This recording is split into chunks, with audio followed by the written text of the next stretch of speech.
Ujawniamy ukryte motywy. Odsłaniamy fakty, teorie i tajemnice. Od odcisków palców po nagrania z kamer.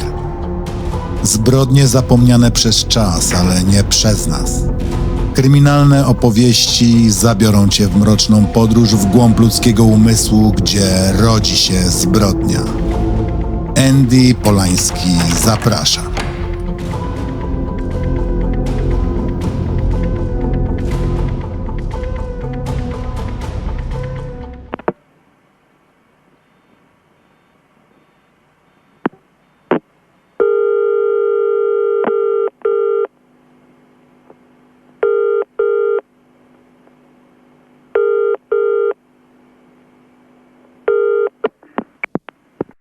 Halo, pomóżcie mi proszę, potrzebuję pomocy. Proszę pani, gdzie pani się znajduje? 238 Holly Avenue. Właśnie chyba nas obrabowano, nie wiem. Gdzie są moi rodzice? Proszę się uspokoić, co się dzieje? Jacyś ludzie włamali się do naszego domu. Dobrze, proszę mi podać dokładny adres. 238 Avenue Road. Czy pani może przeliterować Tato, nazwę ulicy? dzwonię teraz. Halo, proszę pani. Wszystko w porządku. Dobrze, muszę znać adres, proszę jeszcze raz. 238 Helen Avenue. Tata właśnie wybiegł i krzyczał. Proszę jeszcze raz przeliterować nazwę ulicy. H-E-L-E-N. Słyszałam strzały, takie jakieś strzały, chyba pistoletem, nie wiem w ogóle co się dzieje. Jesteś na górze? Tak, jestem na górze domu. Myślę, że tata właśnie poszedł na dół i krzyczał. Myślisz, że ktoś jeszcze jest w domu? Słyszałam, że wyszli, ale nie wiem. Może jeszcze są w pobliżu? Czy jesteś bezpieczna? Możesz zamknąć drzwi? Nie mogę, bo mam związane ręce. Ktoś wtargnął do domu i trzymał panią na muszce? Tak, mieli broń, trzymali mnie na muszce. Proszę, pospieszcie się. Czy pani słyszy swoją mamę? Mamo? Mamo? Nie słyszę, wiem tylko, że tata pobiegł na dole. Bierz głęboki oddech. Czy ci ludzie znali państwa? Czy mówili coś o rodzinie? Nie, po prostu weszli i związali mnie. Proszę, pośpieszcie. Może chcecie zadzwonić do naszych wujków? Mamy już ekipę w drodze. Jak się pani nazywa? Jennifer Payne. Jennifer, okej. Proszę pozostać na linii. Radzisz sobie świetnie. Dobrze. Jennifer, radzisz sobie świetnie. Oni chyba jeszcze tu są. Nie rozłączaj się, jesteśmy z tobą. Jennifer, nie rozłączaj się.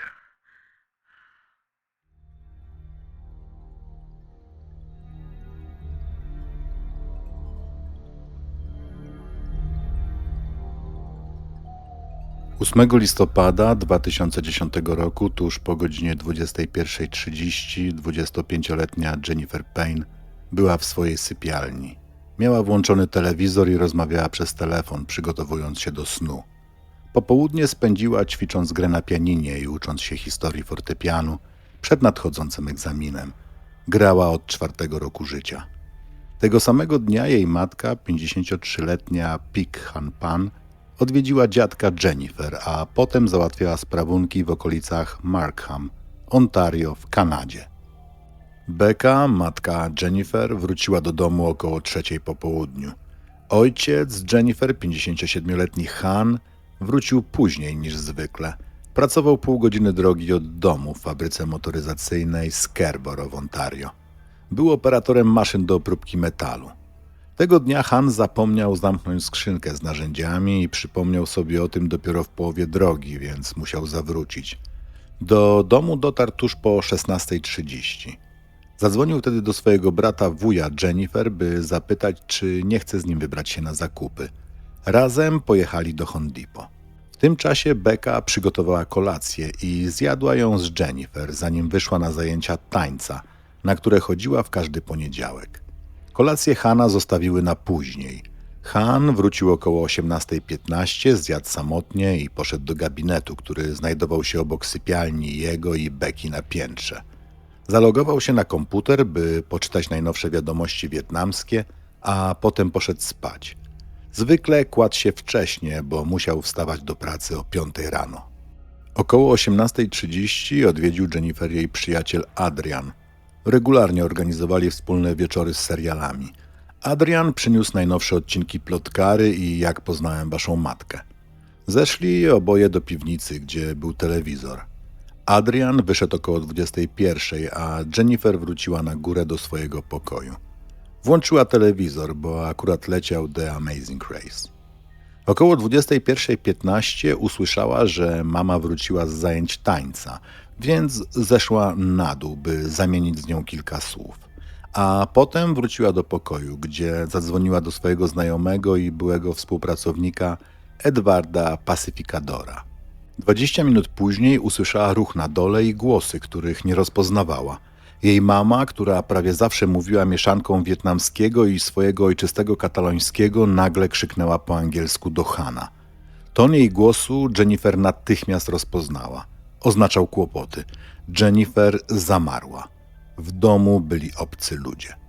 Usłyszała ciężkie kroki na schodach, tak głośne, że wiedziała, iż nie należą ani do jej rodziców, ani do młodszego brata Feliksa, który studiował pół godziny drogi stąd. Jennifer szybko zakończyła rozmowę z Edwardem i siedziała nieruchomo w pokoju, sparaliżowana strachem. Bała się nawet ściszyć telewizor. Usłyszała krzyki na korytarzu i głos swojego ojca. Han został obudzony przez hałas i zobaczył nad sobą mężczyznę w czapce bejsbolowej. Bez okularów nie widział dobrze. Gdzie są pieniądze? Wrzasnął napastnik, zanim Han zdążył cokolwiek zrobić. Został siłą sprowadzony na dół, gdzie inny mężczyzna stał już nad jego żoną Beką. Beka była skulona i płakała. Ubrana była w jedwabną piżamę z kubusiem puchatkiem. W pokoju panował mrok, tylko telewizor rzucał nieduży blask. Pierwsze słowa Beki do męża brzmiały: jak oni się tutaj dostali? Han odpowiedział: nie wiem, spałem. Jeden z mężczyzn krzyknął: zamknij się, za dużo gadasz. Na górze Jennifer odważyła się uchylić drzwi. Zobaczyła mężczyznę z dredami opadającymi na twarz. Ten natychmiast podszedł do niej ze sznurkiem. Związał jej ręce i syknął: mam broń, rób co każę, a nikomu nic się nie stanie. Gdzie są pieniądze? Pokaż, gdzie masz pieniądze. Jennifer oddała mu $2000 w gotówce, które oszczędzała. Potem zaprowadził ją do sypialni rodziców. Jennifer mówiła, że nie wie, gdzie rodzice trzymają pieniądze, więc mężczyzna wraz z innym napastnikiem zaczął demolować pokój. Znaleźli trochę gotówki w szafce nocnej. Jennifer została ściągnięta na dół do rodziców, którzy błagali oprawców. Zmusili ją, by uklękła u stóp schodów, osobno od obojga rodziców. Wtedy zdała sobie sprawę, że napastników było 3. Wszyscy mieli broń, jeden z nich wrzeszczał na matkę. Beka próbowała wstać, ale nie rozumiała, co do niej krzyczą. Jej angielski był słaby i tylko pogłębił całe zamieszanie. Jennifer zawołała do mamy, by usiadła, bojąc się, że dostanie kulkę. Mężczyźni nadal krzyczeli: gdzie są pieniądze? Han odpowiedział: mam $60 w spodniach na górze, ale moje rzeczy są warte dużo więcej. Wtedy Jennifer znów została wciągnięta na górę. W sypialni wskazała kolejne miejsce, gdzie mama trzymała pieniądze. $1100, które zostały z wyjazdu do USA na wesele. Jennifer miała nadzieję, że to wystarczy, by napastnicy ich zostawili. Ale oni mieli inne plany. Przywiązali Jennifer do poręczy u szczytów schodów. Jeden z bandytów grzebał w kuchni, szukając torebki Beki. Nawet zajrzał do lodówki. Wtedy Han dostał silny cios w tył głowy i upadł, a krew rozprysła się na sofie w salonie. Han i Beka zostali zaciągnięci do piwnicy. Beka szlochała niekontrolowanie: możecie nas skrzywdzić, ale nie róbcie krzywdy naszej córce. Jennifer krzyczała z góry, by pozwolili jej iść z rodzicami. Han milczał, wiedział, że to nie był zwykły napad. Piwnica była urządzona jak pokój telewizyjny. Skórzana sofa, fotel, dekoracje i kwiaty. Napastnicy posadzili małżeństwo na sofie, a jeden z nich przykrył ich głowy kocami. Han jeszcze zdążył spojrzeć im w twarz i wtedy padły strzały. Han został trafiony dwukrotnie. Pierwsza kula roztrzaskała kość w okolicy oka i otarła tętnicę szyjną. Druga przeszyła ramię. Becca krzyczała, ale kolejne 3 strzały przerwały jej życie. Jedna kula trafiła w kark, druga w ramię, trzecia przeszyła czaszkę. Jennifer na górze usłyszała strzały i krzyk. Musimy już iść, za długo tu jesteśmy. Wiedziała, że rodzice nie żyją. Zaczęła sięgać po telefon, który schowała w spodniach i wybrała 911. To właśnie ten dramatyczny telefon, który słyszeliście na początku odcinka. Han jednak przeżył. Wbrew wszystkiemu odzyskał przytomność. Krwawiąc obficie, na czworakach wdrapał się po schodach. Jennifer wołała go płacząc, ale Han wybiegł przed dom, by szukać pomocy. Na ulicy przechodził sąsiad, Peter Chang, który właśnie wychodził do pracy. Zobaczył zakrwawionego Hana, który upadł na ziemię. Chwilę później rozległy się policyjne syreny. Funkcjonariusze Mike Stejskal i Brian Darroch byli jednymi z pierwszych, którzy dotarli na miejsce. Zobaczyli ślad krwi od drzwi aż po miejsce, gdzie leżał Han. Ten zdołał wykrztusić, że jego żona została zastrzelona, a córka wciąż jest w domu. Na miejsce przyjechał też Mason Bass. Policjanci nie wiedzieli jeszcze, czy sprawcy nie są w środku, ale musieli wejść i zabezpieczyć dom. Usłyszeli krzyk Jennifer na górze i pobiegli w jej stronę, a inni zaczęli schodzić do piwnicy. W piwnicy zobaczyli ciało Becky leżące na podłodze. Wokół niej była wielka kałuża krwi. Próbowali jej pomóc, ale bezskutecznie. Wkrótce przyjechali ratownicy i przejęli działania. Darroch wszedł po schodach, gdzie Jennifer skulona siedziała na górze, związana jedynie luźną sznurówką. Szczerze płakała, kończąc rozmowę z operatorem 911. Powiedziała Darrochowi, że nie wie, gdzie są napastnicy. Policjant ścisnął mocniej broń i przeszedł obok niej, by sprawdzić pozostałe pokoje na piętrze. Nikogo już jednak tam nie było. Mężczyźni uciekli. Kiedy wrócił do Jennifer, ta siedziała na podłodze, lekko bokiem, z nogami skrzyżowanymi pod sobą i rękami związanymi sznurówką od przodu. Sznurówka była na tyle ciasna, że trzeba było nożyczek, aby ją przeciąć, ale jednocześnie luźna na tyle, że Jennifer mogła poruszać rękami na odległość około 20 centymetrów od poręczy. Na jej nadgarstkach nie było żadnych otarć ani śladów. Fizycznie była cała. Darroch okrył ją swoją kurtką i sprowadził na dół, gdzie przekazał ratownikom. Jennifer zawołała do ojca, który właśnie był wkładany na nosze do karetki. Ratownicy pomogli też jej wejść do ambulansu. Razem z nią był też policjant. Zapytała go, gdzie jest jej matka. Odpowiedział, że jej mama zginęła w piwnicy. Jennifer opuściła głowę i zakryła twarz rękami. Tymczasem sąsiedzi wychodzili już przed dom, zastanawiając się, co się stało.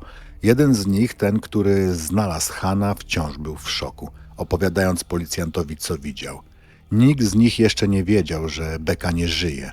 Wśród sąsiadów byli krewni i bliscy przyjaciele rodziny. Kiedy Jennifer trochę się uspokoiła, konstabl Darroch zapytał ją, co pamięta z napadu.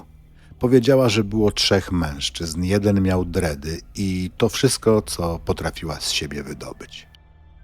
Konstabl Stejskal w raporcie opisał, co zobaczył na miejscu zdarzenia.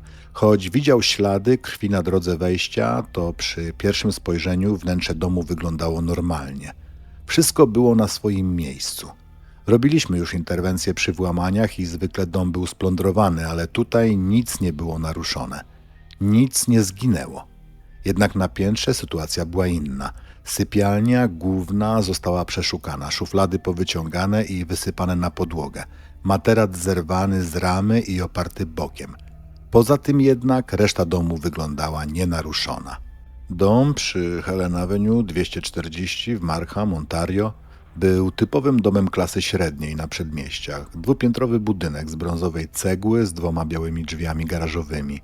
Z przodu znajdował się ganek z kolumnami i podwójne drzwi wejściowe.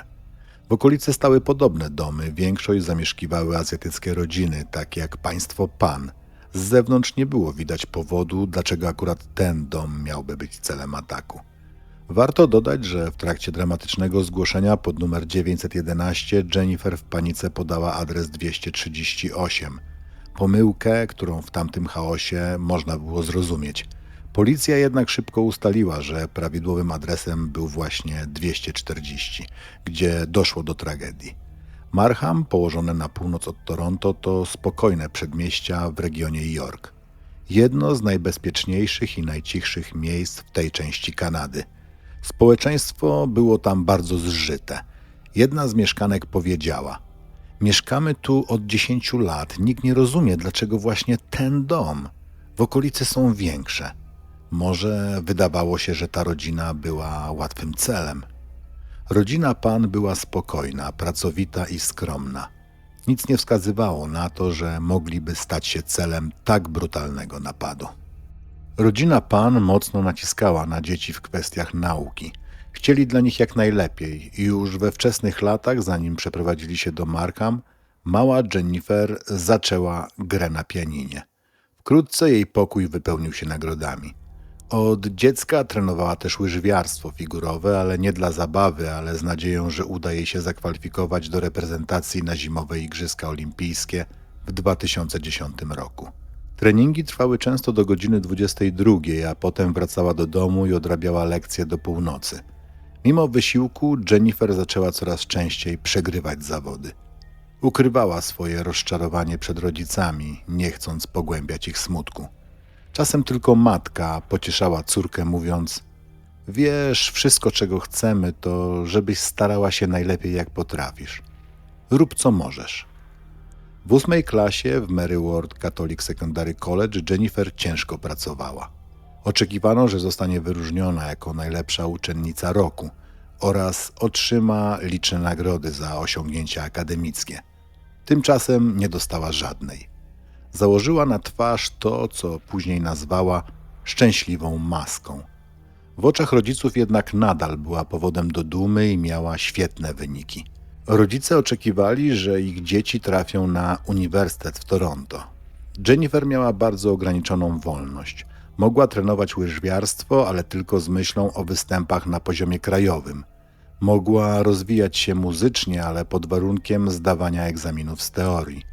Nie wolno jej było chodzić na imprezy, tańce, a przede wszystkim nie wolno jej było mieć chłopaka. Życie miało skupiać się wyłącznie na nauce i osiągnięciach. Wyjątkiem była 2-tygodniowa podróż zespołu muzycznego do Europy w 2003 roku pod koniec szkoły średniej. Wtedy jej przyjaźń z Danielem Wong przerodziła się w coś więcej. Latem zaczęli się spotykać, ale Jennifer nie odważyła się powiedzieć o tym rodzicom. Poznali się w 11 klasie na próbach orkiestry szkolnej. Daniel pochodził również z rodziny azjatyckich imigrantów, miał filipińskie i chińskie korzenie. Podczas ostatniego roku liceum jego rodzice przenieśli go do szkoły artystycznej w North York. Tam jednak Daniel zaczął mieć problemy i wciągnął się w handel narkotykami. Został przyłapany na posiadaniu pół funta marihuany w samochodzie i oskarżony o handel. Jennifer nie aprobowała jego działalności, sama nie brała nigdy narkotyków, ale była w nim zakochana, więc nie chciała go zostawiać. Ani jego narkotykowy proceder, ani sprzeciw rodziców jej nie powstrzymał. Kiedy rodzice dowiedzieli się o chłopaku, natychmiast kazali jej zerwać kontakt.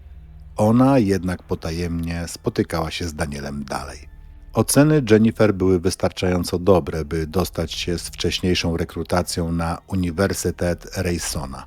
Choć nie było to wymarzone, rodzice byli szczęśliwi. Wspierali ją finansowo, wpłacali pieniądze na konto, odwozili na zajęcia. Nawet pozwolili jej spędzać kilka nocy w tygodniu u koleżanki, by mogła odpocząć. Z czasem rodzice ponownie odkryli, że spotyka się z Danielem.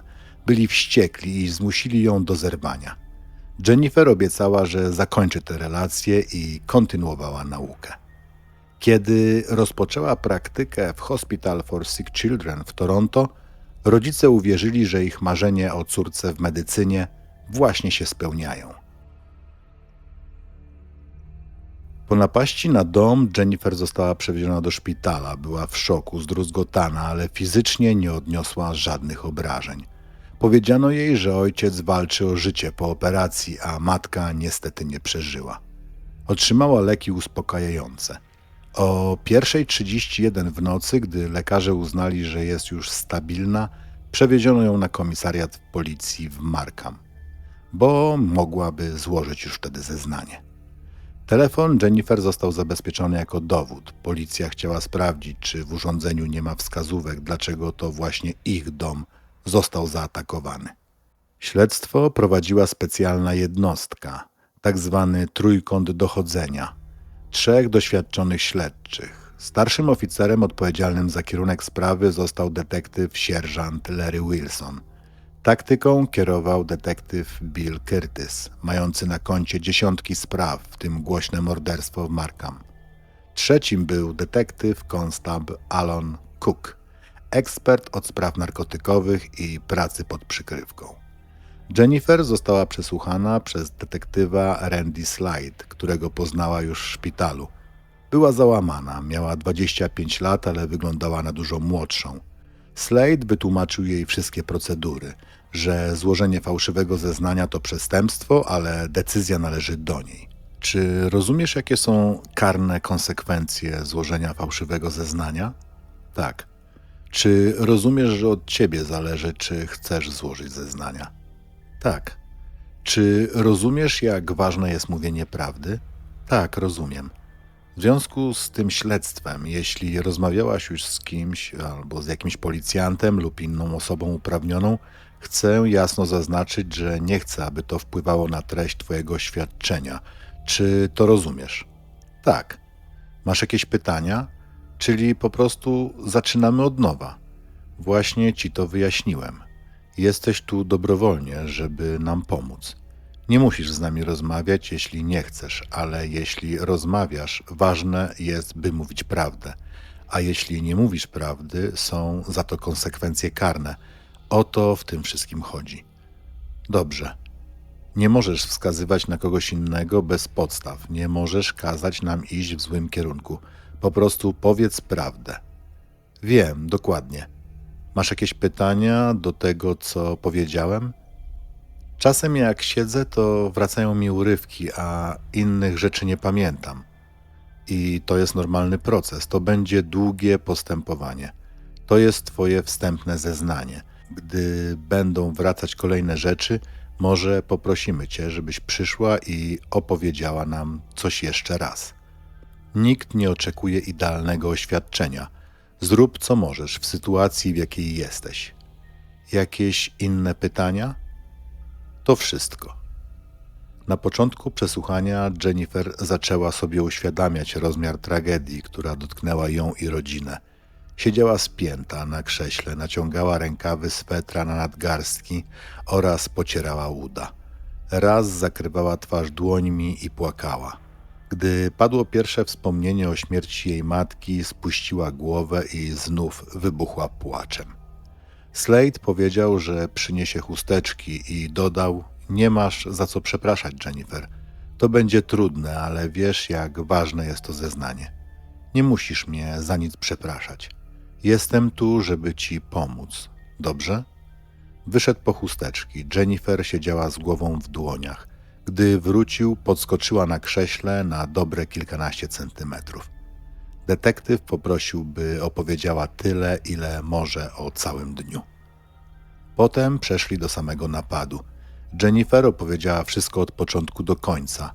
Następnie Slide poprosił, by powtórzyła to jeszcze raz, ale z innej perspektywy, jakby patrzyła na zdarzenie z góry. To technika, która pomaga świadkom odtworzyć szczegóły, o których wcześniej nie pomyśleli i pozwala wykryć zmiany lub niespójności. Jennifer opisała napastników najlepiej jak potrafiła. Pierwszy o czarnoskórym wyglądzie z dreadami i krótszymi z przodu i dłuższymi z tyłu. Średniej budowy, około 28-32 lata, w czarnych rękawiczkach ze skóry. Drugi wyższy, szczuplejszy, z ciemną bandadą zasłaniającą dolną część twarzy i w bluzie z kapturem. Trzeci w ogóle się do niej nie odzywał. Nie potrafiła go opisać. Mogła jedynie rozpoznać być może akcent jamajski. Ta technika uruchomiła nowe szczegóły. Jennifer pamiętała, jak mężczyzna z dreadami krzyknął do chudszego, by powiedział Cassie trzeciemu, żeby przyniósł więcej sznurka. Tym sznurkiem przywiązano ją potem do poręczy na górze. Opisała też, że widziała cylinder broni i dodała kilka detali o trzecim napastniku. Gdy opowiadała o strzałach, które słyszała, będąc przywiązana do balustrady, przypomniała sobie, że mężczyzna z dreadami powiedział wystarczy. Po tych słowach padł jeszcze jeden strzał, ten, który zabił jej matkę. Mniej więcej po godzinie przesłuchania Jennifer rozróżniała już trzech napastników i potrafiła przypisać im to, co mówili. Słyszała ich słowa, gdy byli z rodzicami w piwnicy. Wyraźnie zapamiętała, jak trzeci powiedział: wystarczyło robić, co mówimy, wystarczyło współpracować. Detektyw dopytywał o dźwięki i odgłosy, czy słyszała, jak wychodzą drzwiami frontowymi, czy działał alarm, czy słyszała wiatr i psa, czy rozumiała, co krzyczał ojciec, czy słyszała matkę.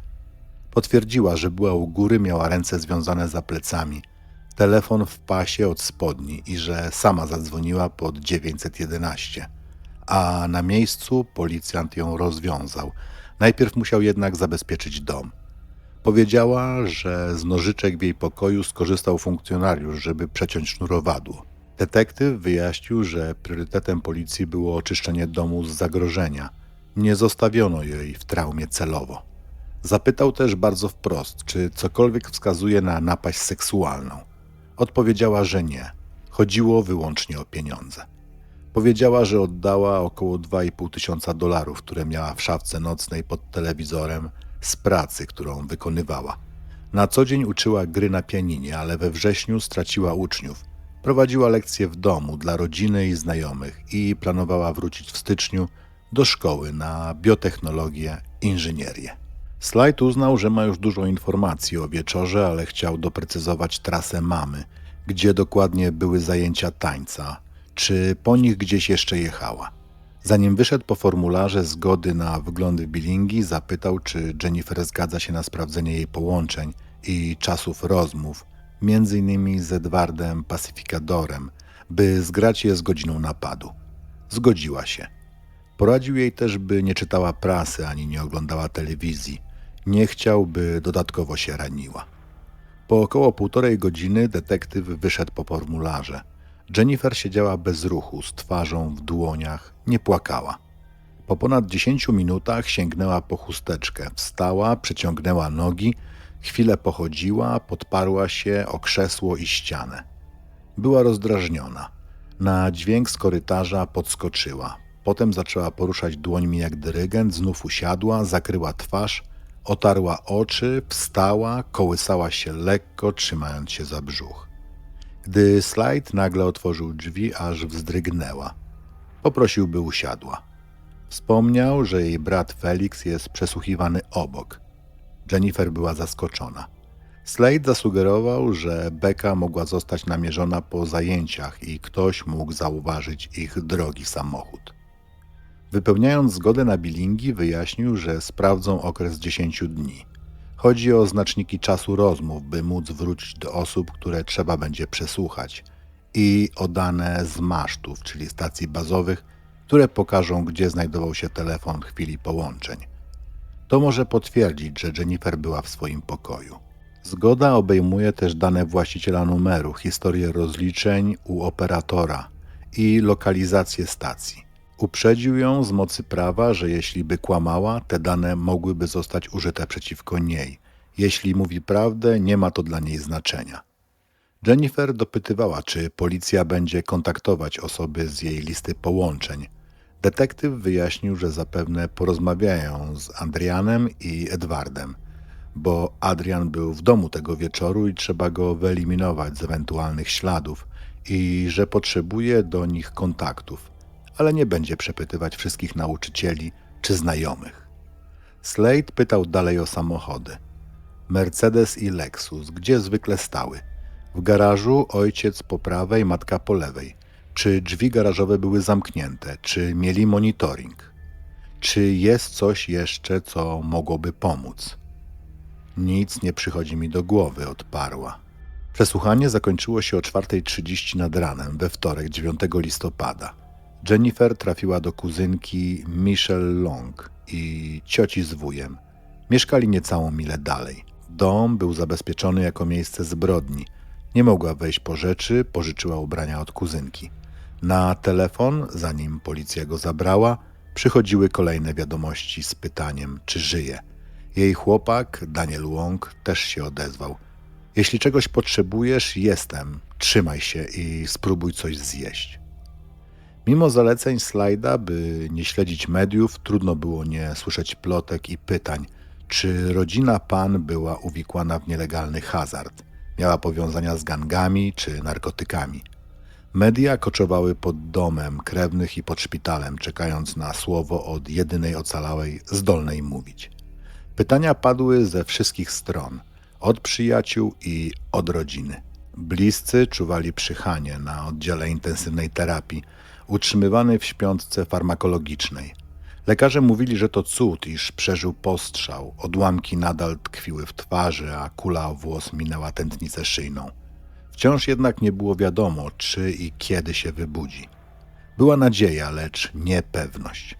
Pośród grozy pojawiła się myśl, jeśli Han przeżyje, może mieć klucz do rozwiązania sprawy. Jennifer zapytała lekarza, czy odłamki mogą spowodować zakażenie. Usłyszała, że nie.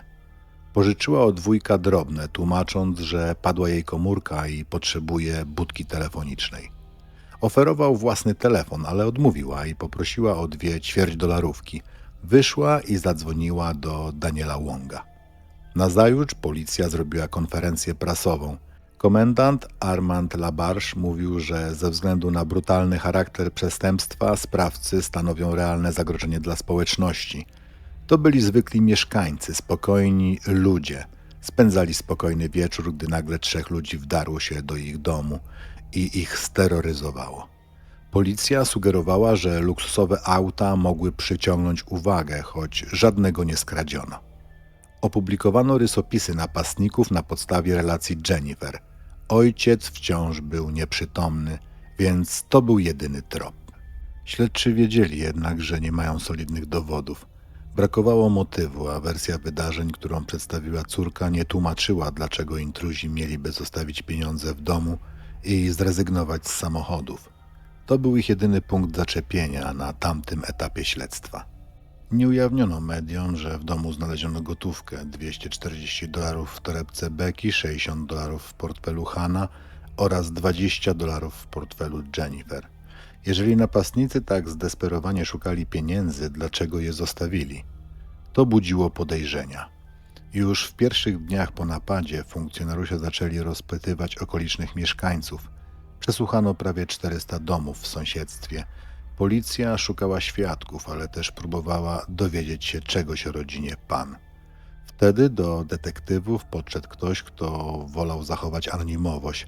Poinformował ich, że były chłopak Jennifer, Daniel Wong, zajmuje się handlem narkotykami. Policja sprawdziła jego kartotekę i szybko potwierdziła. Daniel miał wcześniejsze zarzuty dotyczące posiadania i sprzedaży marihuany. To mogło być istotne, ponieważ wiele włamań w regionie było związane z narkotykami. Śledztwo zaczęło dzielić się na 2 obozy.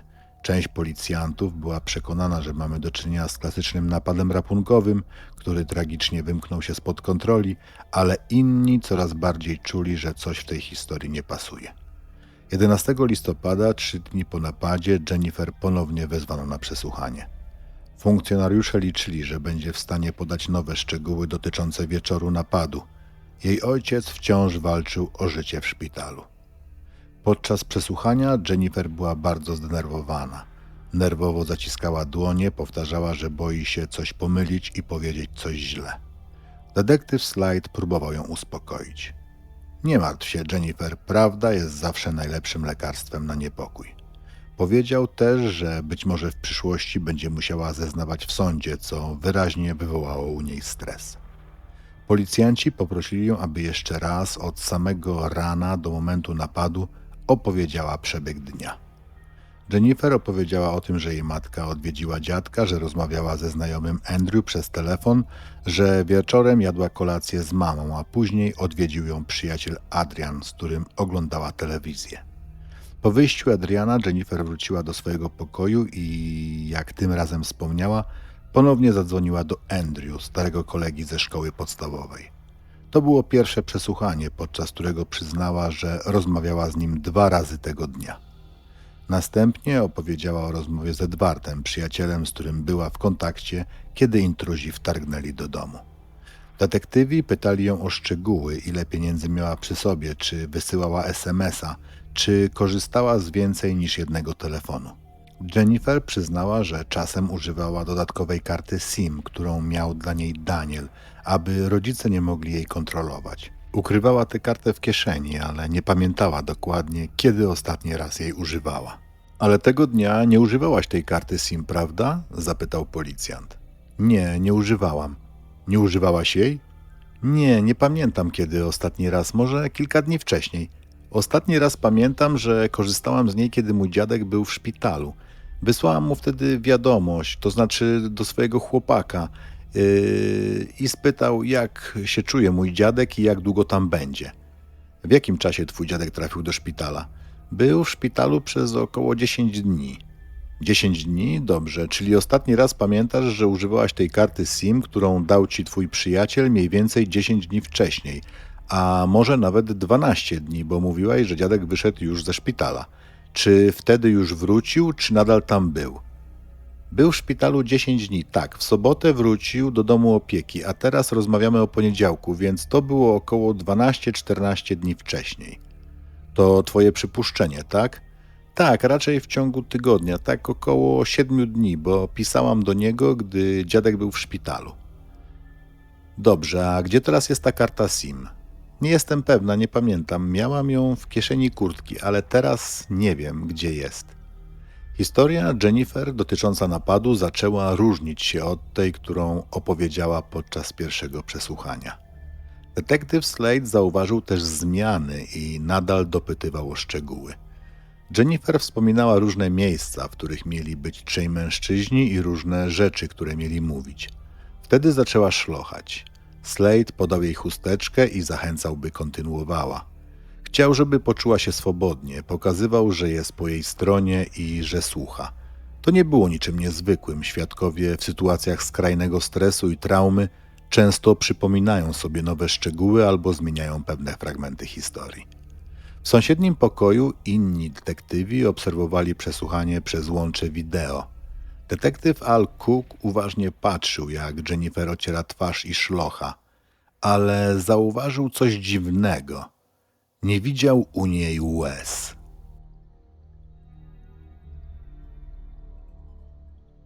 Jennifer, łkając, opowiadała o dźwiękach strzałów w piwnicy.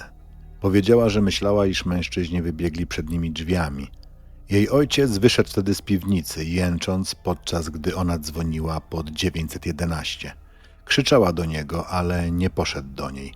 Wybiegł prosto na zewnątrz, na ulicę, gdzie upadł i został zauważony przez sąsiada, który właśnie wychodził do pracy. Detektyw Al Cook zwrócił uwagę na to, jak Jennifer opisała zachowanie ojca. Córka wołała go z góry, a mimo to Han nie pobiegł sprawdzić, czy nic się jej nie stało, tylko uciekł od razu na zewnątrz. Slade uważnie słuchał, gdy Jennifer z trudem odtwarzała wydarzenia. Kiedy skończyła, poprosił ją, aby opowiedziała wszystko od końca, w odwrotnej kolejności.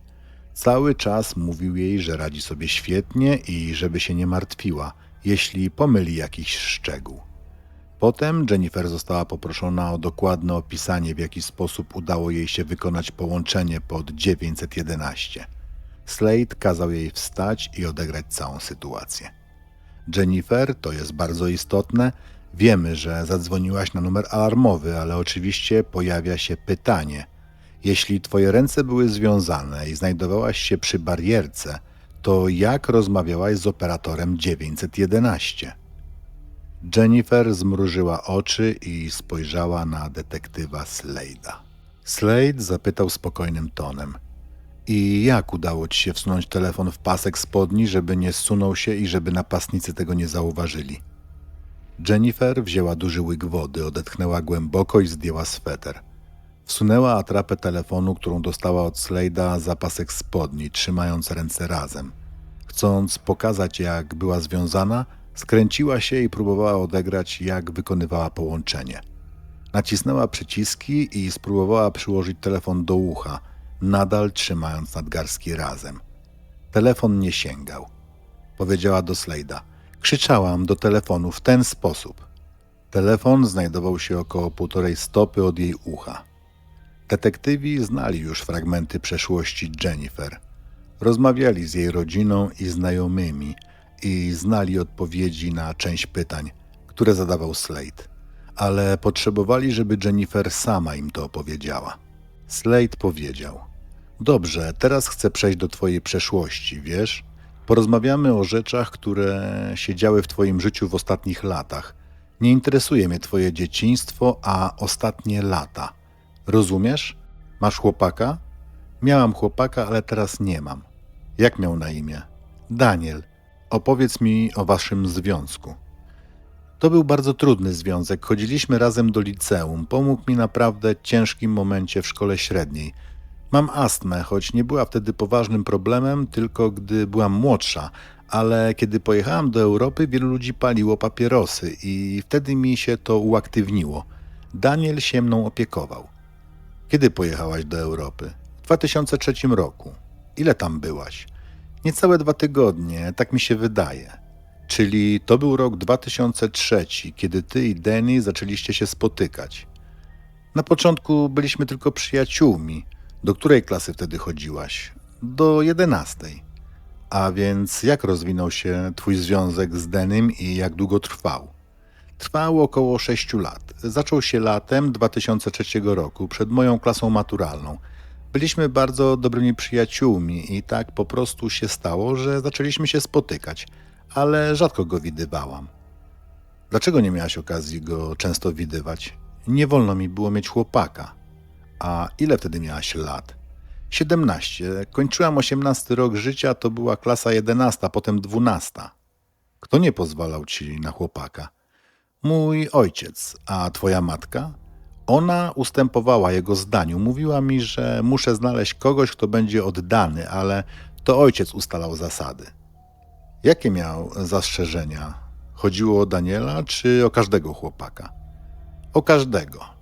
Czy więc spotykałaś się z nim potajemnie? Tak, w klasie 12 on zmienił szkołę, ale wracał do naszej i tam się spotykaliśmy. Czasem uciekałam z lekcji, żeby go zobaczyć. Tak to było. Czyli de facto spotykałaś się z nim bez wiedzy rodziców. Tak. A co by się stało, gdyby się dowiedzieli? Czy dowiedzieli się? Nie, w liceum się nie dowiedzieli. Skończyłaś liceum i co potem?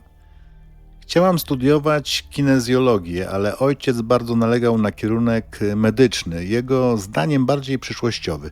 Wiedział, że nie nadaje się na lekarza, więc chciał, żebym została farmaceutką. Czy więc poszłaś na farmację? Nie. Jennifer opowiedziała, że okłamała rodziców, mówiąc im, że studiuje nauki ścisłe, podczas gdy w rzeczywistości zajmowała się muzyką i brała lekcje w konserwatorium. Pracowała w restauracji Saint Mario i utrzymywała się sama, a ojciec nigdy nie zajmował się opłatami. Ani on, ani matka nie wiedzieli, że Jennifer w rzeczywistości nie studiuje. Slade zapytał, jak się z tym czuła. Jennifer opowiedziała, że miała poczucie winy, ale presja oczekiwań była tak wielka, że nie potrafiła powiedzieć prawdy. Zapytał też, czy miała do ojca żal. Ona odpowiedziała: wybrałam to, co wybrałam, ale w końcu wybrałam rodzinę. Jennifer tłumaczyła, że w czasie, kiedy rodzice myśleli, że ona studiuje, ona widywała się z Danielem w Toronto. Rodzice wierzyli, że jeździ na zajęcia na uniwersytet. Slade dopytywał się, czy rodzice wiedzieli o Danielu. Jennifer powiedziała, że przez 5 lat się nie dowiedzieli, aż do około 2007 czy 2008 roku. Wtedy matka zobaczyła, jak Daniel odwoził ją do domu i kazała jej się przyznać. Potem dowiedział się ojciec i od razu go osądził, nawet nie poznając go osobiście. Ojciec Jennifer miał wobec Daniela uprzedzenia, także rasowe. Daniel był w połowie Filipińczykiem, a w połowie Chińczykiem. Pan uważał, że nie jest dobrym partnerem dla jego córki, że nie osiągnie nic w życiu i nie będzie w stanie utrzymać rodziny. Na tym etapie śledczy skupili się na samym Danielu Wong. Już wcześniej był przesłuchiwany, ale po informacji o jego wyrokach za narkotyki przesunął się wyżej na liście priorytetów. W trakcie wywiadu z detektywem Robertem Mulliganem wyglądał na zmęczonego i trochę zaniedbanego. Tłumaczył się przeziębieniem.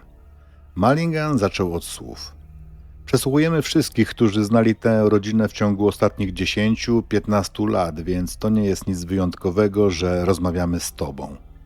Daniel, 25-latek, zachowywał się spokojnie i wyluzowanie przez całe przesłuchanie. Nawet gdy pytano go wprost o jego historię z handlem narkotykami. Daniel odpowiadał spokojnie i pewnie. Opowiedział Mullinganowi o swojej przeszłości z Jennifer. Wspomniał o ich burzliwym związku, który zakończył się około 2 lata wcześniej, kiedy jej rodzice dowiedzieli się i postawili ultimatum. Zostali zmuszeni do rozstania przez rodziców Jennifer, a Daniel powiedział, że to uszanował. Nie wiem, kto tak naprawdę za tym stał. Wiem tylko, że jej rodzice nie chcieli, żebyśmy byli razem. Uszanowałem tę decyzję i poszedłem dalej.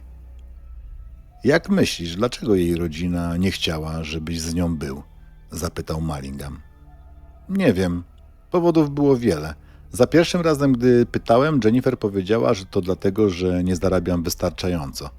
Pracowałem wtedy w Boston Pizza, a ona powiedziała rodzicom, że skończyłem inżynierię, więc zapytali, dlaczego skończył inżynierię i pracuje tylko w Boston Pizza. Dlaczego nie zarabia 60-70 tysięcy jak inżynier? A potem, gdy pytałem kolejny raz, usłyszałem, że to nawet nie chodzi o pieniądze, tylko o to, że jestem Filipińczykiem. Spytałem wtedy, jak to możliwe, skoro twoja kuzynka wyszła za Filipińczyka.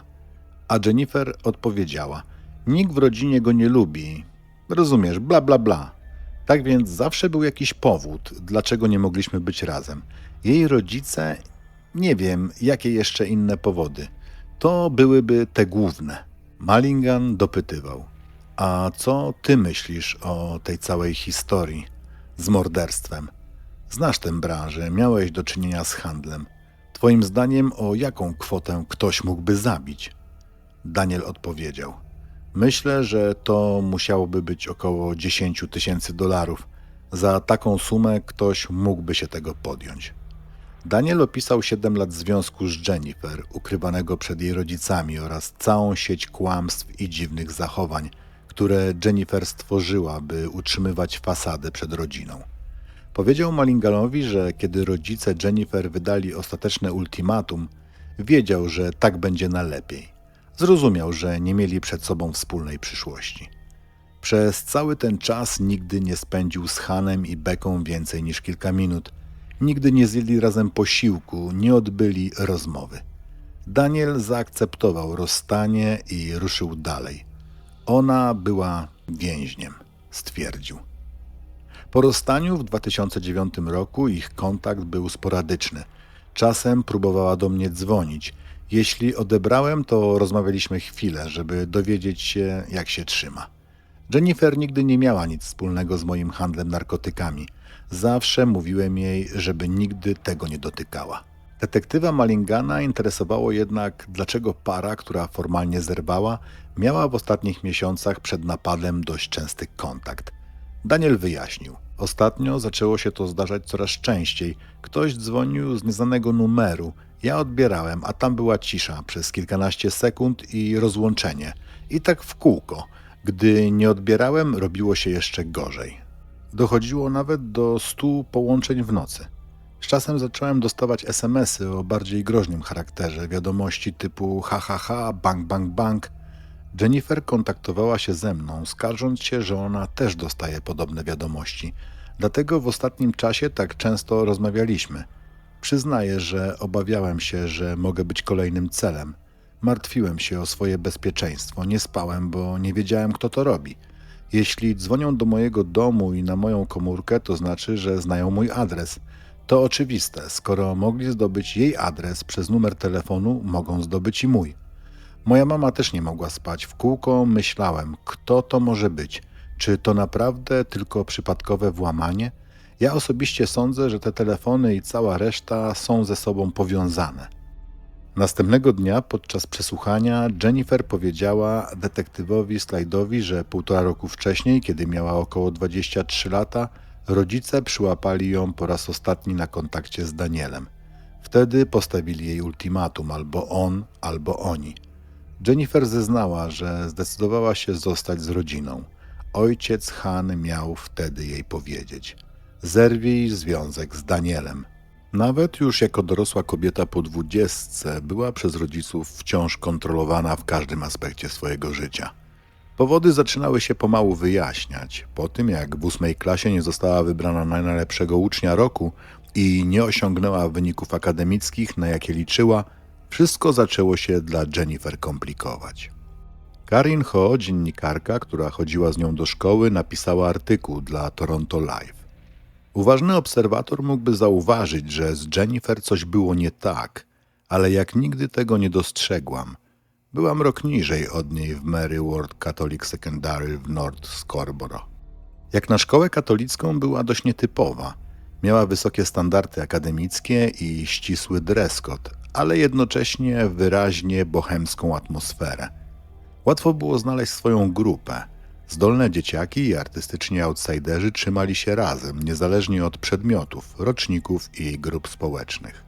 Jeśli grałeś na 3 instrumentach, brałeś udział w zajęciach zaawansowanych, startowałeś w drużynie narciarskiej i występowałeś podczas corocznego International Night, pokazu różnych kultur z całego świata, to byłeś cool. To była idealna społeczność dla uczennicy takiej jak Jennifer, towarzyskiej duszy z łatwym, wysokim uśmiechem. Zadawała się z chłopakami i dziewczynami, Azjatami, białymi, sportowcami, nerdami i ludźmi zafascynowanymi sztuką. Przy wzroście 5 stóp i 7 cali, czyli około 170 cm, była wyższa od większości azjatyckich dziewczyn w szkole. Była ładna, ale przeciętna. Rzadko się malowała, nosiła małe okrągłe okulary w cienkich drucianych oprawkach, które nie były ani modne, ani drogie, a włosy trzymała proste i nieuczesane. Oboje grałyśmy na flecie, ona w szkolnej orkiestrze seniorów, ja w juniorskiej.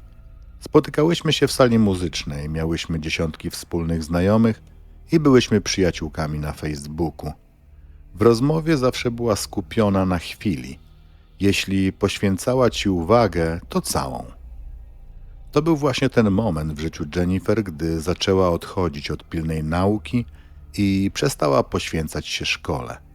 Zamiast samych piątek średnio osiągała 70% ze wszystkich przedmiotów, czyli zaledwie oceny na poziomie B. Nie były to wyniki wystarczające, by dostać się na farmakologię na University of Toronto. Jej ojciec oczekiwał, że jego dzieci będą najlepsze w klasie, dostaną się na najlepsze uczelnie i dzięki temu będą miały dobrze płatne zawody. Oceny B absolutnie nie wchodziły w grę. I tak rozpoczęła się dekada kłamstw, które tak się nawarstwiły, że nawet Jennifer zaczęła się gubić, co było prawdą, a co fałszem. Zamiast powiedzieć rodzicom prawdę o swoich ocenach w liceum, zaczęła fałszować świadectwa, używać szablonów ze starych raportów, nożyczek, kleju i kserokopiarki, by tworzyć nowe. Jennifer zaczęła też się okaleczać, robiła sobie małe nacięcia na przedramionach. Był to cień jej ukrytej udręki pod maską wesołej dziewczyny. Rodzice byli dumni, gdy przynosiła do domu same piątki. Byli zachwyceni, gdy ukończyła liceum i wręcz oszołomieni, gdy otrzymała listy stypendialne i wstępną ofertę przyjęcia na Ryerson University. To nie był Uniwersytet z Toronto, ale Jennifer planowała rozpocząć tam studia naukowe i po kilku latach przenieść się do Toronto. Ciężko pracowała w domu rodziców i według ich wyobrażeń osiągnęła to, co oni mogli tylko sobie wymarzyć. Han był tak zadowolony, że kupił jej nowego laptopa. Ale był jeden problem. Jennifer nie ukończyła liceum.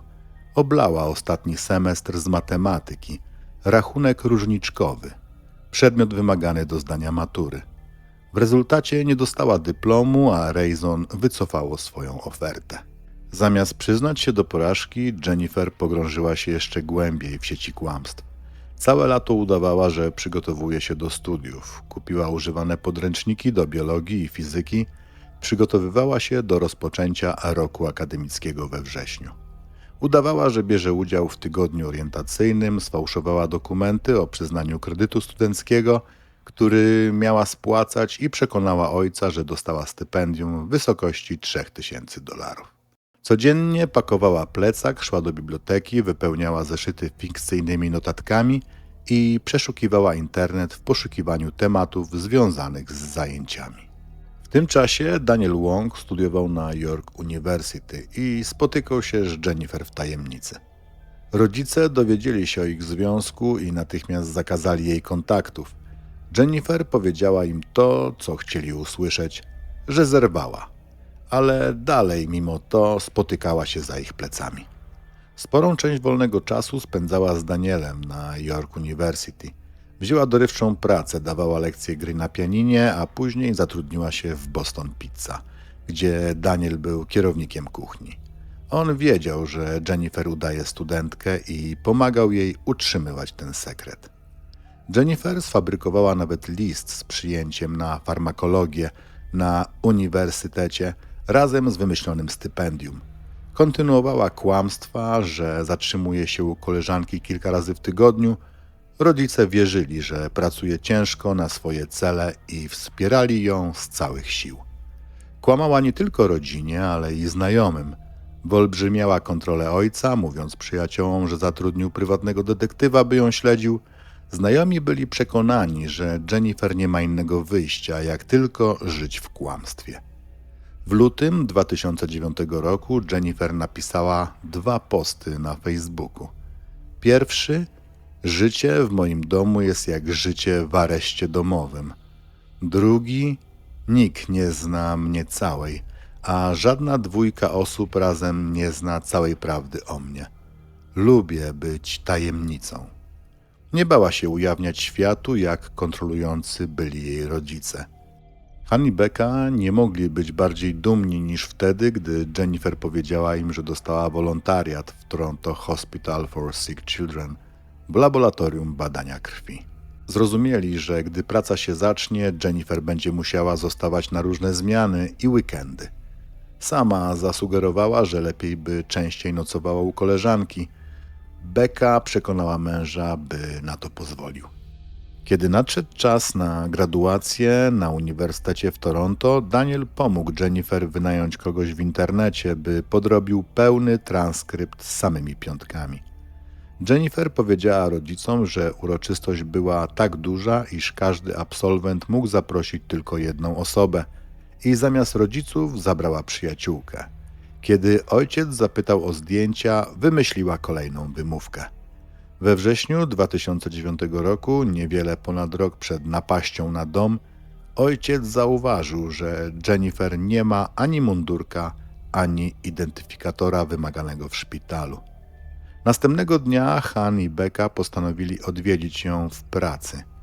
Jennifer, wiedząc, że matka ją śledzi, schowała się na 3 godziny w poczekalni izby przyjęć, aż była pewna, że odeszli. Następnego dnia Han zadzwonił do Topaz, przyjaciółki, u której rzekomo zatrzymywała się Jennifer. Ta jednak powiedziała, że Jennifer wcale u niej nie mieszkała. Kiedy wróciła do domu, rodzice czekali na nią. Chcieli wiedzieć, co się dzieje. Jennifer przyznała, że nie była wolontariuszką w szpitalu, że nigdy nie studiowała farmakologii i nie była studentką University of Toronto. Całe 4 lata. Wszystko było kłamstwem.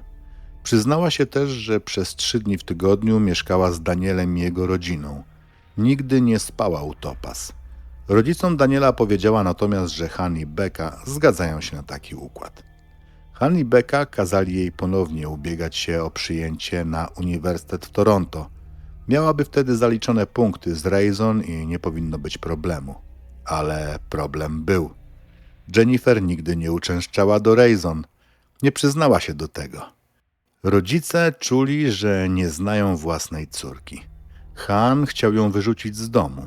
Dla niego była hańbą rodziny. Becca była zdruzgotana, ale błagała, by dali córce 2 tygodnie. Jennifer została uwięziona w domu.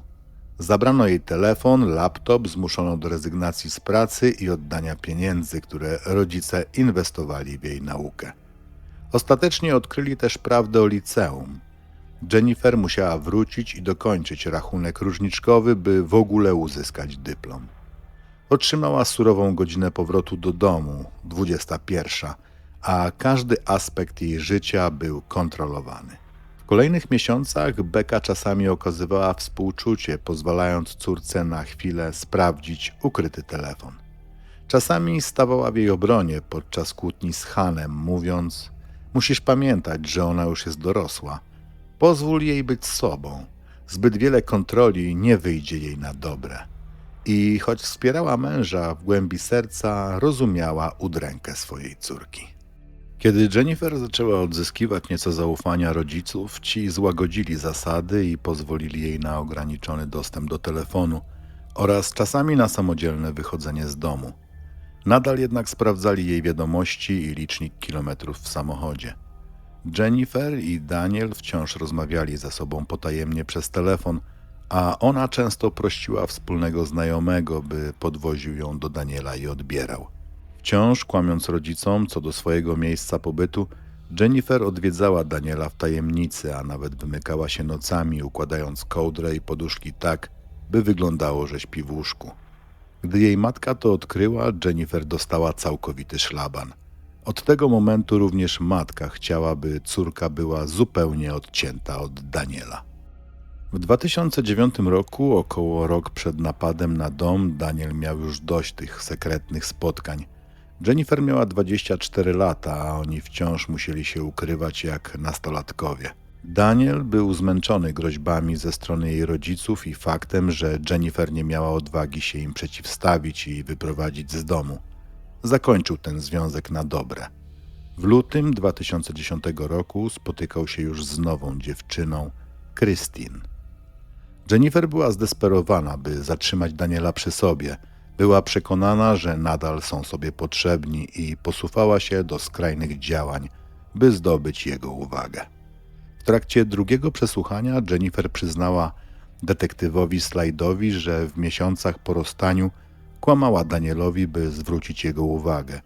Na początku 2010 roku wymyśliła historię, jakoby pod jej drzwiami pojawił się mężczyzna podający się za policjanta, który razem z innymi wtargnął do domu i ją zgwałcił. Powiedziała Danielowi, że wiedziała, iż za atakiem stoi Christine, jako ostrzeżenie, by Jennifer trzymała się z dala od niego. Przyznała się też do kłamstw o serii gruźb SMS-owych oraz o rzekomym liście z pociskiem, który miał być częścią pogróżek. Jennifer nie potrafiła żyć bez Daniela, więc zaczęła wymyślać plan, który miał ich przy sobie zatrzymać.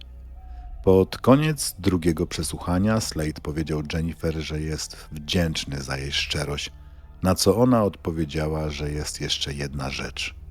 Powiedziała: odbieraliśmy też prywatne telefony w moim domu. Nigdy nie mówiłam o tym bratu, bo był w szkole, kiedy podnosiłam słuchawkę. Zawsze ktoś się rozłączał. W poniedziałki, gdy moja mama szła na zajęcia taneczne, raz zadzwonił telefon. Odebrałam, a ojciec był już na linii.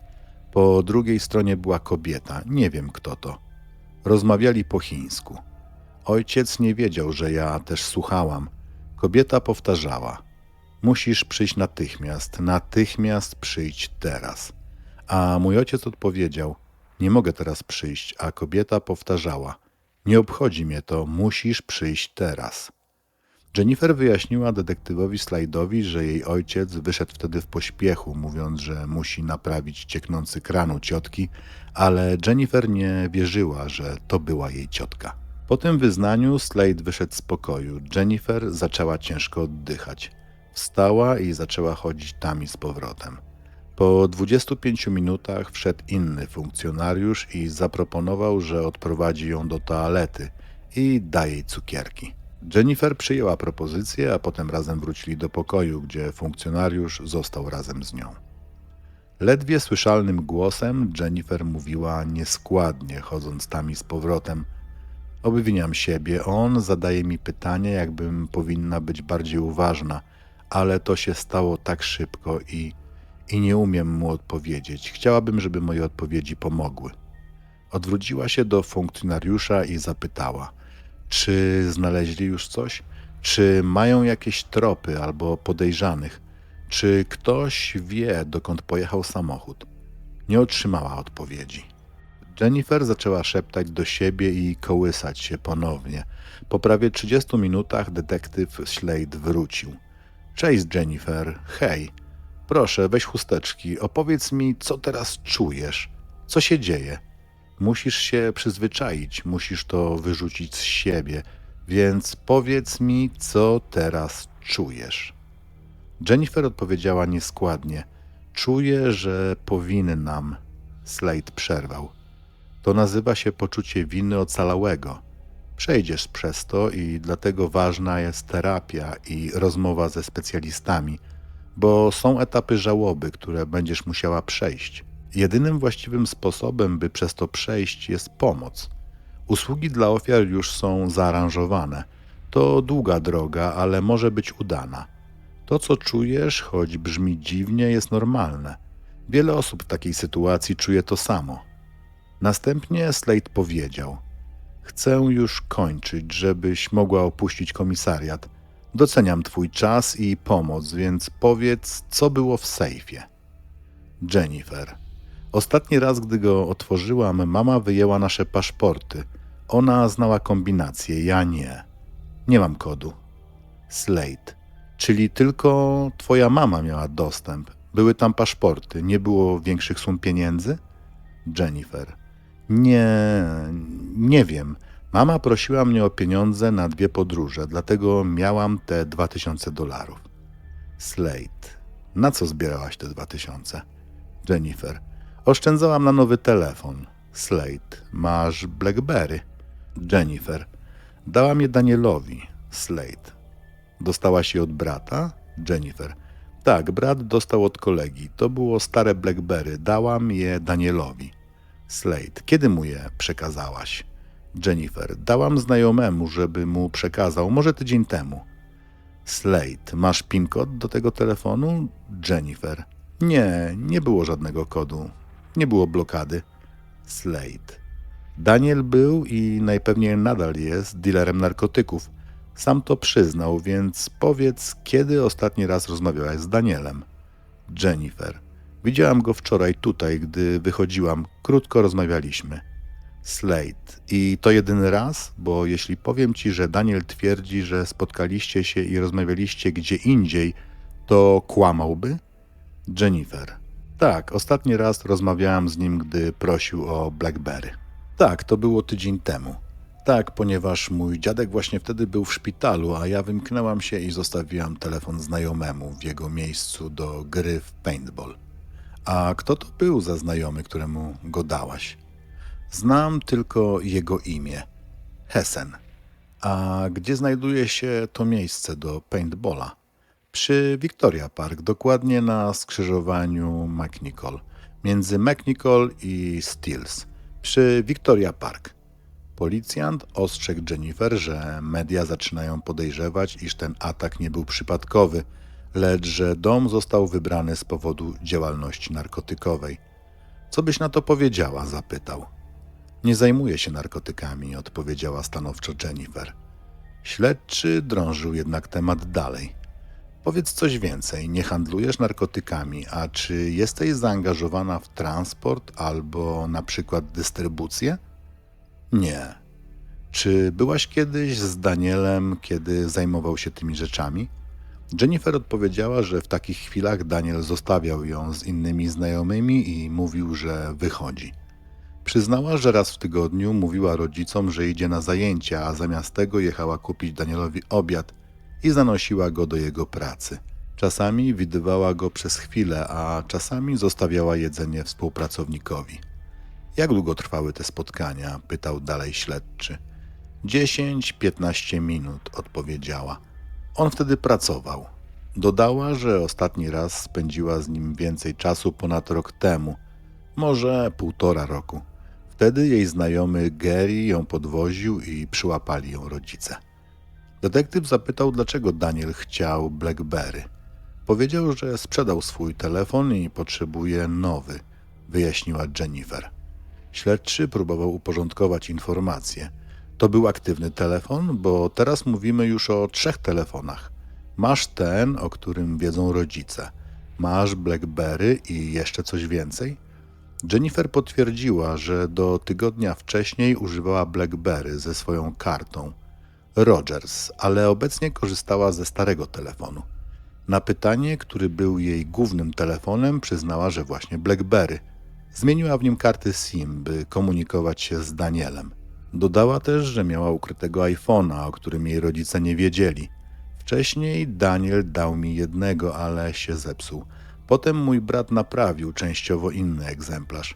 Nie miał dostępu do internetu, więc używałam go tylko do rozmów i trzymałam schowanego. A gdzie jest teraz ten telefon? Zapytał śledczy. Powinien być w moim pokoju, na biurku, przy laptopie albo na blacie, odparła Jennifer.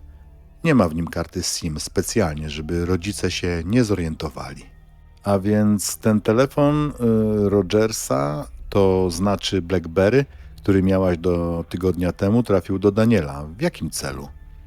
Daniel miał inny, nowszy telefon BlackBerry, ale powiedział, że ktoś chciał go od niego odkupić, więc potrzebował tymczasowo telefonu. Dlatego wziął mój. Ja miałam jeszcze inny, więc zgodziłam się mu pożyczyć. Śledczy zauważył. Wygląda na to, że nie potrafisz odciąć się od Daniela. Ciągle gdzieś tam jesteś, nadal masz nadzieję. To nie jest już wielka nadzieja, ale ona wciąż istnieje. Nie odeszłaś od niego, prawda? Miałam taki okres, że zniknęłam z jego życia, ale potem znowu do niego wróciłam. On potrafi mnie uspokoić, dlatego ponownie się do niego odezwałam. A więc to ty zawsze inicjowałaś kontakt, czy on też odzywał się pierwszy? Pamiętaj, musisz wiedzieć, że media potrafią być bezwzględne. Powtarzam ci, żebyś nie czytała i nie oglądała wiadomości. Wiem, że w jednej z gazet pojawił się wątek sugerujący, iż ten atak miał związek z narkotykami, że wasz dom nie był celem przypadkowym, ale został wytypowany właśnie ze względu na działalność narkotykową, że ty i twoja rodzina byliście w to zaangażowani.